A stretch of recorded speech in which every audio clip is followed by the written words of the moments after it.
So my name is Mshai Mwangola, and I come from a tradition of storytellers where I have to feel you, right? In my culture, if I'm telling a story or speaking to you and you do not respond to me, it means you're really, really bored and you want to go away. So I need to, if I ask you a question, I'd like to hear back from you. Good morning, everybody. Okay, surely we can do better. Good morning, everybody. Okay, that's really, really great. I am going to be speaking about reconnecting the past to the future, or I would like to say, connecting the future to the past, because the past is already with us. I think part of the challenge is that in so many times, we leave the past behind. But whether we want it or not, the past is with us, it's in us, it's going into the future anyway. But we can influence how it goes into the future. This is how I'm going to do this. I work a lot, and I'll speak a little bit about this in a moment. I work a lot with the work of different intellectuals who've gone before me. Today, I am choosing to work with the work of poets. African poets, two Kenyan poets, a poet from Ghana, and Africans in the diaspora, a poet from the Caribbean and from Jamaica, and a poet from the United States. And what I want to do is to guide you through their poems as a way of thinking together with me on what we might say about reconnecting the past to the future. When I'm working with the work of other people, what I tend to do is, even if I know the poems, I read them. And the reason I read them is because I want you always to remember that these are not my words. These are the words of others. And so anytime I'll be doing the poetry, I'm thinking about how do we get into conversation, because these words were written in the past, and apart from one, I have picked all poets who are older poets, and whom I think are getting forgotten, or maybe because you're in India, maybe you don't know their work. And I'm only saying that because when I arrived here, I realized what an amazing treasury. I thought I knew quite a bit of Indian literature. I've been studying Indian literature since high school because, we had to be introduced to the work of Indian literature. So I've been studying this, but I got here and I realized there's an entire universe. So I've really been loving and enjoying my time here, and I want to thank the organizers of the festival for making it possible. But let me start with the words of Mshai Mwangola. This is taken from the collection. I usually confuse the collection and the poem name. So it's taken from the collection, Where Are Those Songs? And it's an old collection. It comes to us from the 70s. This particular poem has become, in a way, I've spent my life responding to this poem. The collection, is Daughter of My People Sing. And the poem is called, Where Are Those Songs? Where are those songs my mother and yours always sang, fitting rhythms to the whole vast span of life? What was it again they sang? Harvesting maize, threshing millet, storing the grain. What did they sing? Bathing us, rocking us to sleep. Oh, moi. And the one they sang, stirring the pot, swallowed in part by choking smoke. What was it?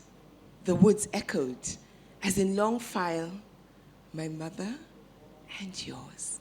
And all the women of the ridge beat out the rhythms, trudging daily through those woods, carrying piles of wood miles from home.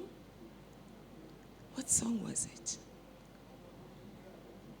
And the row of bending women Igas. The row of bending women hoeing our fields. To what beat did they break the stubborn ground as they weeded our shambas?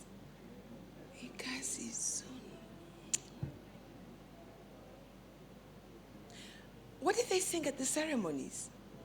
Childbirth, child naming, initiation, second birth. How did they chill Dangemi?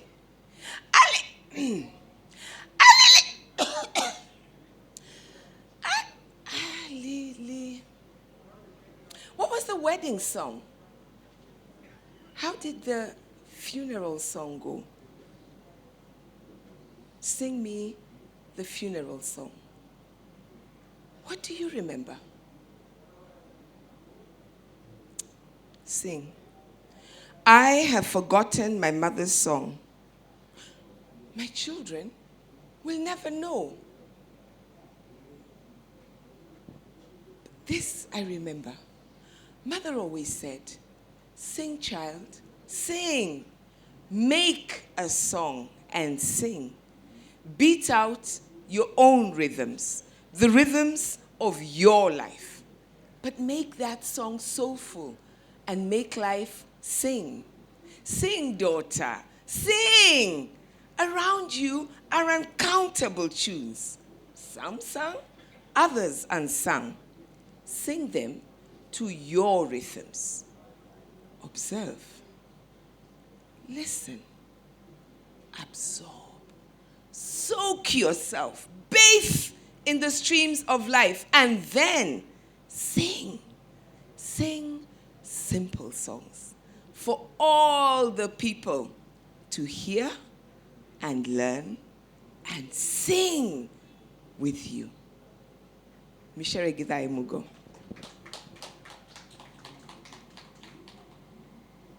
So, I said that this is the song, this is the poem that has become, if you want, the path that I have followed through life. I first came across this poem when I was a school child. And I happen just to love Mshai's work. It's very easy, you know, I was born 5 years after independence. Our independence happened in 1963. So very, very close to all the drama and excitement of independence. And one of the things that was really exciting was my generation was the generation that our parents were determined that we would go to school, right?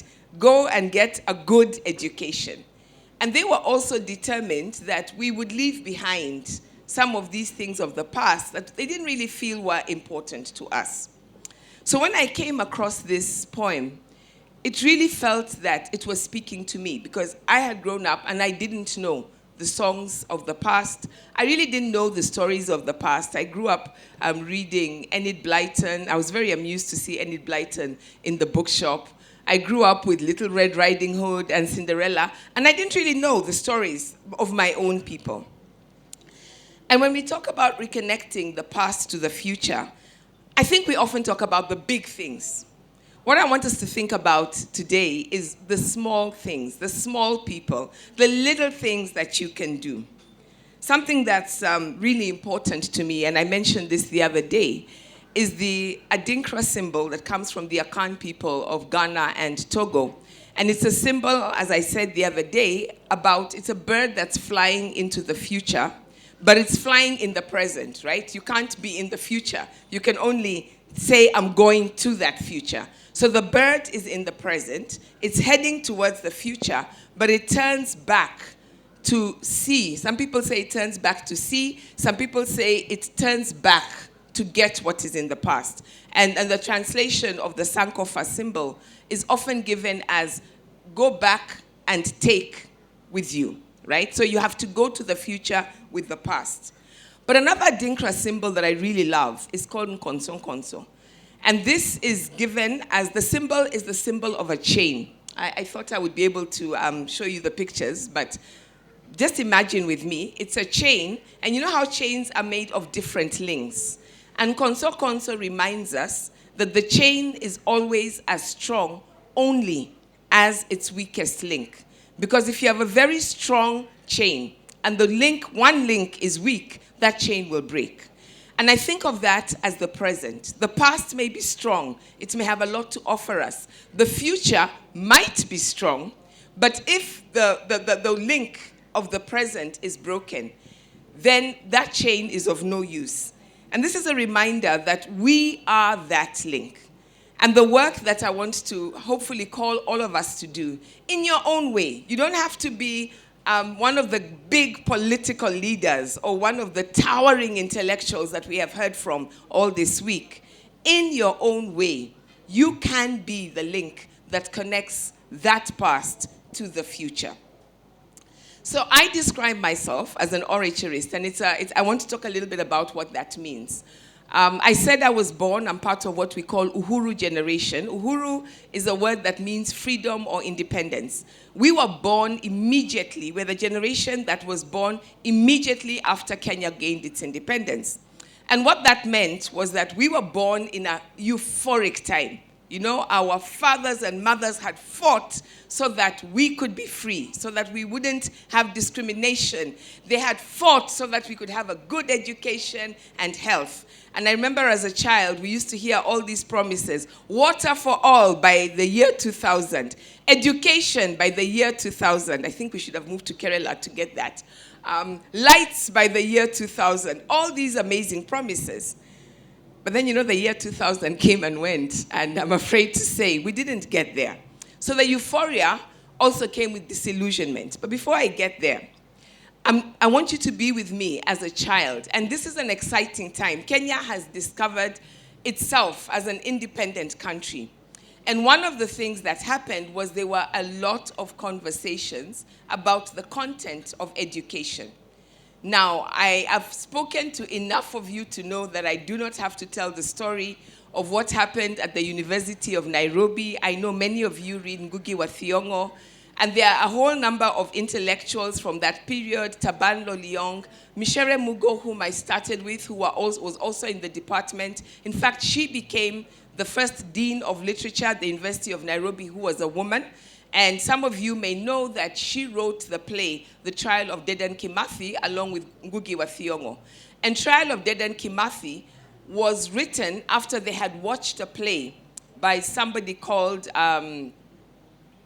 what's his name? His name always goes, and I always feel bad about it because we have erased him, Kenneth Watene, from our theater history. Because Kenneth Watene wrote a play about Dedan Kimathi. Now, Dedan Kimathi is probably the most iconic of the Kenya Land and Freedom fighters, their leadership, who are in the forests. And when he was captured, and a story that is not often told, is Dedan Kimathi was not captured by the British. He was captured by two Africans who were part of the British Army, who didn't even realize they had captured him. It was a pure accident. But the British blew this up. We have captured Kimathi. This is the end of the Mau Mau. And they turned it into an intellectual victory. And I want to come back to that because I think the battles of the future will be won in the present when we are grounded in our history. And so Kenneth Watene wrote this play called Dedan Kimathi. And Mshai Mwangola and Ngugi wa Thiong'o was so angry at the play he had written because he had used the historical archives of the British that turned Kimathi into a terrorist. And you know the word terrorist. Somebody said, I'm trying to remember who, that one man's terrorist is another man's freedom fighter. But they had turned him into a terrorist. And so they wrote this play to give us the people's version of the history. And they were not so much interested in what the intellectuals and the official historians were saying. They were interested in how people remembered Kimathi. And one thing that's very striking when you read that play or you watch that play is that the play is about Kimathi, but it's not really about Kimathi. In the middle of the play, there is a character who is simply called Woman. And this woman, there are two children who are, passing by. They are kids who they have no parents, they're orphans, probably on the streets, and they get caught up in this grand drama that is happening of Kimathi being arrested. And Woman begins to recruit the children into the liberation movement, to tell them the story. And at the end of the play, it ends with the children. Kimathi, you see Kimathi being dragged off to be executed, but the children remain with woman, and the last words in the play are, not dead. That we don't, even when these grand and great heroes, whether they die or an event ends, history has more to give us. The past gives us their stories, and it is the children who will take that story into the future. So one of the things that happened to us is that they went back to the English literature, and you know the story. There was a fight to decolonize the University of Nairobi. The Department of English became the Department of Literature, and we began to look at literature from all over the world. It didn't just happen in the university, it also happened in the school system. And so just about the time I was beginning primary school, they began to completely change the school system. So what used to be paper 3, William Shakespeare, became a course called oral literature.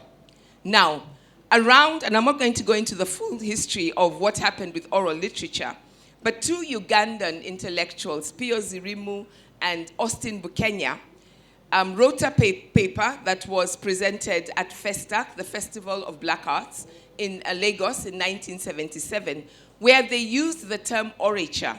And they said orature is already being used at Makerere. So they didn't claim that they had invented the term, but they're the ones who gave it to the world.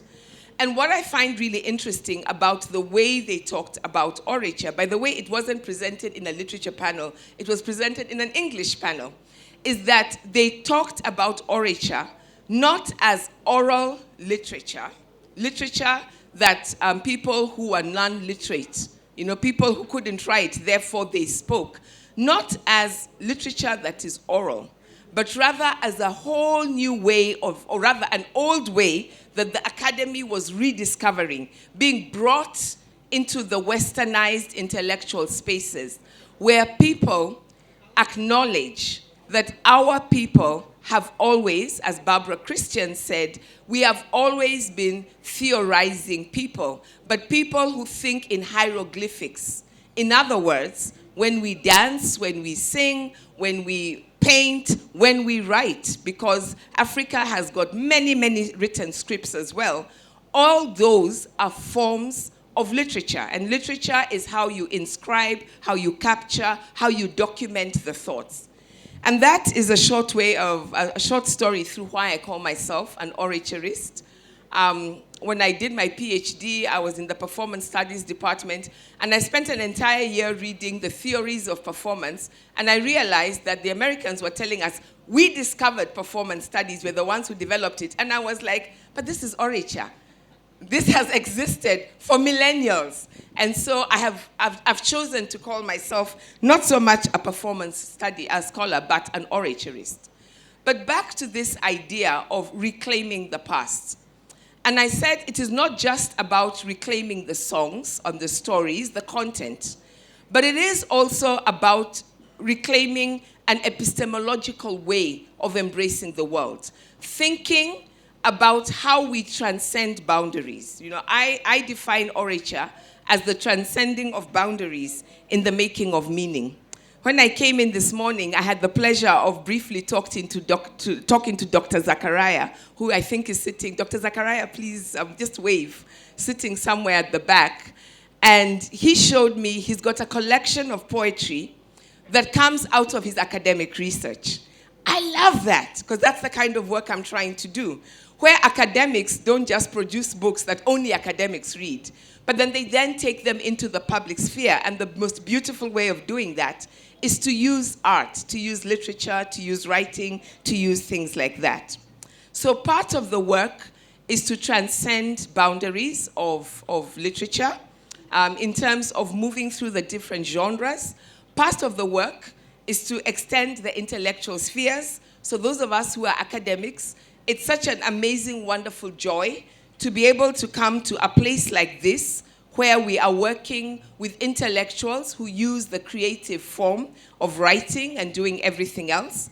Part of the work is to transcend boundaries between generations, so young people and older people, and people who are neither, we're in the middle of being young and being old. We're not ready to be called elders, but we are not youth anymore. Part of the work is moving from spaces. Those of us who've come from places like Nairobi, Berlin, the Philippines, Singapore, all the people who are here, and coming to this place and being able to transcend the boundary between our countries, our literature, and yours. For me, as I went on that journey, part of the work became about looking for literature that I was not comfortable with. One of my favorite quotes, and I want to read from the work of a Ghanaian poet called Kofi Anyidoho. This is a little bit of a long poem, but bear with me, you'll see the point at the end. One of my favorite quotes that took me through the pandemic were the words of Arundhati Roy, when she wrote an essay that was, which was literally called "The Pandemic is a Portal." And this idea of a portal, of the present being a portal, has stayed with me. And as I think through what Kofi Anyidoho writes, Kofi Anyidoho takes us into a very difficult space. It's a space of pain. He is a dirge poet, and I really don't like dirges. They are about death. I do not like the space of death. I would rather, I told you I don't know very many songs from my people. My people were dirge singers. I don't know a single traditional dirge, and every time I've gone researching, nobody really remembers them, although I remember as a child working in the field next with my mom. And there was a woman, an old woman, who was in a house overlooking our farm. And she was singing. And it was a very strange song. And I asked my mom, why is she sounding so depressed? And what's the song? Some of the words I couldn't understand. And my mom said she's singing a dirge. And I regret that I just shut that off. I was like, why is she singing a dirge? I don't want to be part of that world. My friend Yvonne Award has what I call an unhealthy fascination with death, and she keeps pulling me into the space of death and looking at stories and work around death. And Kofi Anyidoho is the other person. So I want to read the words of Arundhati Roy, because it is in spaces like that that the past really speaks to the future. Just quoting a little bit from that essay, she said, historically, pandemics have forced humans to break with the past and reimagine their world anew. This one is no different. It is a portal, a gateway between one world and the next. We can choose to walk through it, dragging the carcass of our prejudice and hatred, our avarice, our data banks, our dead ideas, our dead rivers, and smoky skies behind us. Or we can walk through lightly, with little luggage, ready to imagine another world and ready to fight for it. Now, I don't think her point is that we have to forget the past. I think her point is that we must use the present to deal with the past. We must name the things that are in the past that are holding us down, that we are afraid of dealing with, so that we can move into the present. And so, Kofi Anyidoho, praise song for the land.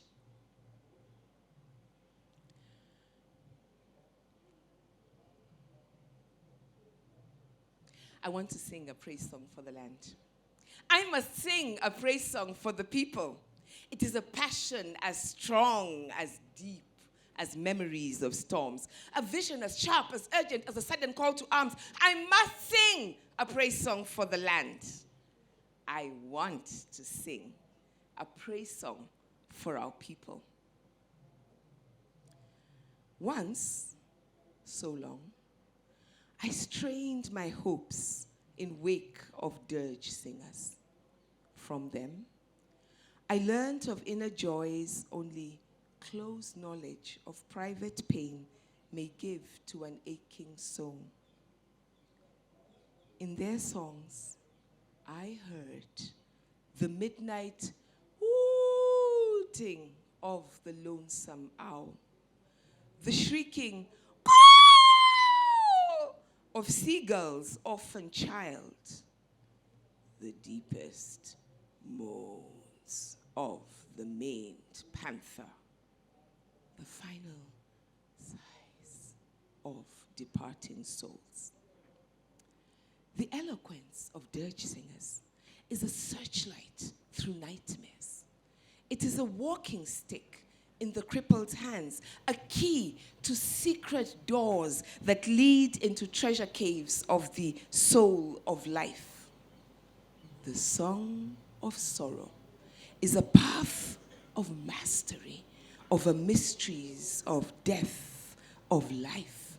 The song of sorrow is the ultimate song of joy. And I have followed the ancient dirge singers. I've stammered and suffered hiccups. I've groaned and yearned and moaned. I've cried a storm and wept riverfuls of joy. But now I want to sing a praise song for the land. I must sing a praise song for our people.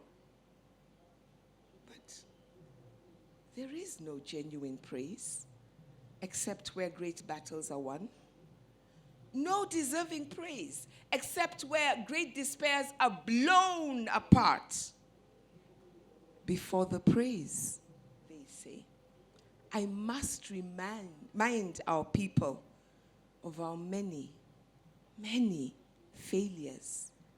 Before the praise, they say, such ample room for blame and shame, so much pain before the dawn of joy, pain to measure our many blunders by, blame to count until our fingers break. So I must go once more to the ancient dirge singers. From them, I learn of how the last surviving child, orphan child, gave birth to the ancestors. From them, I learn of how death may double lock his doors and drop the keys into the deepest well, and yet the daring soul still slips through granite walls and comes back home to guide his orphan child through the forest paths of life. Yes, the song of sorrow is the ultimate song of joy. But have we not wept enough? Have we not held our wounded souls to twilight promise of prophet after discarded prophet, of lost decades of empty words? Have we not wept and wept enough? Have we not piled our sorrows into harvest songs and raised our sagging voices into awesome glory of giant hopes in abandoned hopes of fame and shame, crowded the moon with shrouds of bloody trails, stripped the sun of all glory, and ran naked in the marketplace of rich and proud neighbors? Have we not begged enough? So many times. How many times have we not photographed our pain in black and white, in full color, in total technicolor, in giant poster size for pity and pleasure of our rich and proud neighbors? And have we not begged enough? So many times. How many times have we not knocked upon the stranger's heart? Knocked and knocked so hard, so long, our fingers bleed and run into our tears. Wept so long and wept so hard. Our memory leaks and once in 2 times desert heat. And have we not begged enough? So many times. How many times have we gathered the garbage of the rich and dropped the rot upon our sacred groves? And have we not begged and wept enough?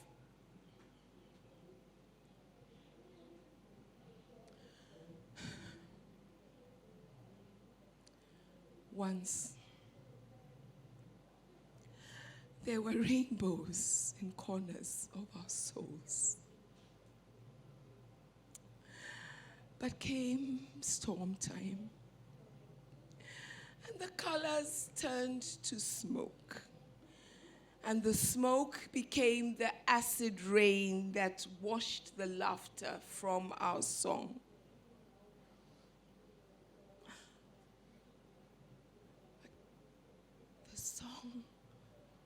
The song of sorrow is the ultimate song of joy. And I want to sing a praise song for the land. I must sing a praise song for the people. Kofi Anidoho.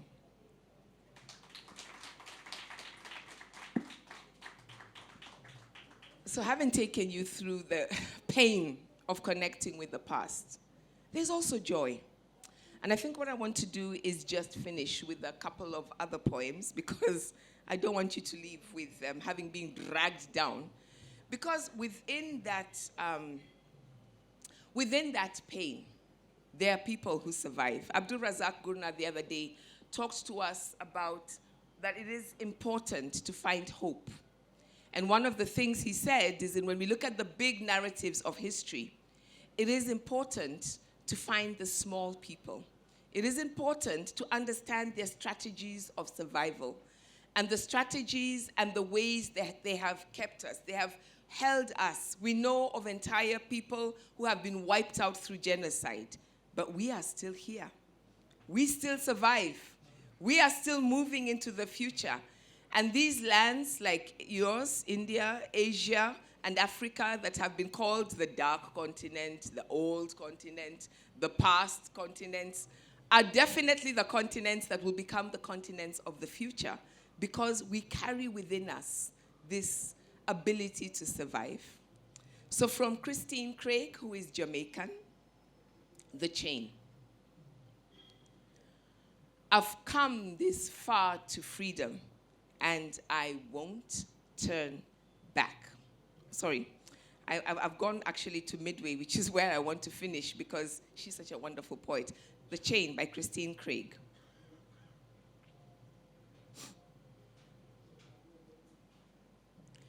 I no longer care. Keeping close my silence has been a weight, a lever pressing down my mind. I want it told and said and printed down the dry gullies, circled through the muddy pools outside my door. I want it sung out high by thin-voiced elders, front-rowing murky churches. I want it known by gray faces queuing under grayer skies in countries waking and sleeping with sleet and fog. I want it known by hot faces pressed against dust-streaked windows of country buses. And you must know this now. I am a free black woman. My grandmothers and mothers knew this and kept their silence to compost up their strength, kept it hidden, and played the game of deference and agreement and pliant will. It must be known now how that silent legacy nourished and infused such a line, such a closed, linked chain to hold us until we could speak. Until we could speak out loud enough to hear ourselves. Loud enough to hear ourselves and believe our own words. Christine Craig. Now, I have a lot more to say, but what I'm going to do is give us the last poem. And you're going to have to do this poem with me because I can't do it by myself. And then what I'll do is I'll see if anybody has any questions, and we can have a conversation, and maybe something in my notes will also come up. So this poem is Naomi Maggott, and it's really, it's a poem called Midway. And it reminds us, those of us who are in the present, we are midway. This poem was written during the civil rights era. And the idea behind this poem is that no matter what we are doing, no matter what victories we've gone through or what tragedies we've gone through, we must always remember that this is part of the work that we are doing. We are part of the struggle. So what I want to ask you to do with me as I do this poem is that I have changed the structure of the poem. It's the only poem that I've actually touched and changed the structure of, so that it will be easy for you to join me in saying it. So when you think you know what it is I'm saying, and this is the mysterious way, we all know how to do this. I don't have to give you the words. You will know the words. They'll come to you. Let's see how many of you can catch up with me by the end of this. I've come this far to freedom, and I won't turn back. I'm climbing on the highway from my old dirt track. I'm coming and I'm going and I'm stretching and I'm growing, and I'll reap what I've been sowing on my skin's not black. I said my skin's not black. Oh no, my skin's not black. If I don't reap what I've been sowing, then you know my skin's. I've prayed, slaved, and waited, and I've sung my song. You've bled me and you've starved me, but I've still grown strong. You've lashed me and you've treed me, and you've everything but freed me. But in time, you know you'll need me, and it won't be long. I said it won't be. Oh no, it won't be long. That time you know you'll need me, it won't be long. I've seen the daylight breaking high above the bow. I've found my destination and I've made my vow. So whether you abhor me or deride me or ignore me, mighty mountains loom before me, and I won't stop now. I said I. Oh no, I won't. Whether you abhor me, deride me, or ignore me, mighty mountains loom before me, and I won't. Thank you.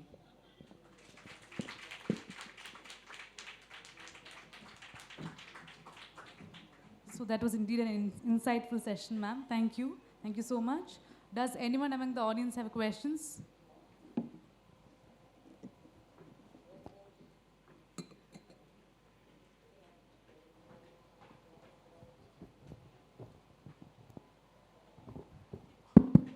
Hello, how much eons have passed since you carried the garbage of the rich to your sacred grove? And my question is regarding how the West appropriated your traditional wisdom, your epistemology, your everything they appropriated to their gains. So capitalism is actually doing a harm to all traditional ethnical wisdom, like the Kenyan one. So your comment on that, how they appropriated you, your wealth, your traditional epistemology. That is my question. How they appropriated? Well, I think you know the story as well as we do. One of the ways that the appropriation happened is that, and I'm an academic, so let me also just, own our sins as academics. there was a lot of research that went. And one of the ways that it was appropriated is, we're very generous people. If people come to us and say, sing your song, and I start recording you, you're very happy to sing your song or to tell your story. And then all this very rich material was collected, but it was then repackaged. So when it was repackaged, instead of being told that we understand, and I'm sure they understood, that this was very rich intellectual labor. This was a very rich archive of philosophy, of ideas, of all sorts of ways of thinking and engaging the world. It was then repackaged, and I think we heard about this on the first day. It was then repackaged into, this is, this should be left in the past. You really should, look at English literature. You should look at French philosophy. You should look at the Russians. And there's nothing wrong with all that amazing body of work.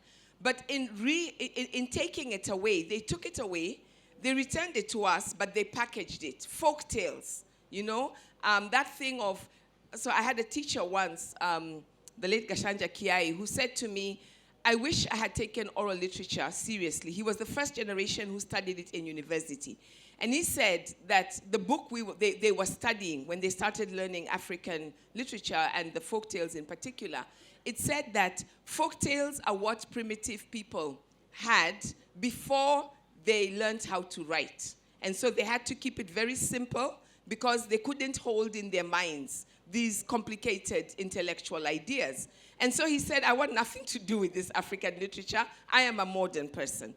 And I think one of the challenges for us is to recognize the complexity, the simple complexity of these art forms. That our peoples found a way of being profound and deeply, deeply engaging with the most deepest things of the world, of life, of humanity, but doing it in a way that everybody, as long as you had been educated in particular forms, and this is what Pio Zirimo and Austin Bukenya were saying, we need to educate people in all the different forms of literacy, in all the different forms of understanding the work that we have produced, not just the content, because often what the West did was it focused on the content, right? Here are beautiful stories from the Ramayana, but they have no other meaning, but they're just beautiful. Otherwise, they're primitive.